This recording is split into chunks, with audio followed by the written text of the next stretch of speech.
শেখ হাসিনা মানবজাতির কলঙ্ক, তাকে ক্ষমা করা যাবে না বলে মন্তব্য করেছেন বিএনপি মহাসচিব মির্জা ফখরুল ইসলাম আলমগীর। বান্ডেল থাকলে প্রতি সেনমানিতে টাকা বাঁচবে। বিকাশ সেনমানি বান্ডেল কিনে জিতুন প্রতি লেনদেনে।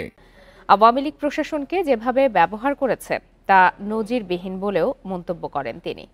কৃষক দল ও আমার বিএনপি পরিবারের উদ্যোগে জিয়া উদ্যানে বৃক্ষরোপণ কর্মসূচির উদ্বোধনী অনুষ্ঠানে এই মন্তব্য করেন বিএনপি মহাসচিব। জাতি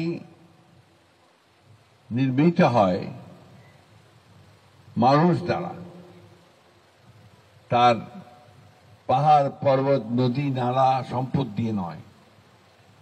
সেই মানুষের কোয়ালিটি, তার গুণ মান যত উন্নত হবে ওই জাতি তত উন্নত হবে।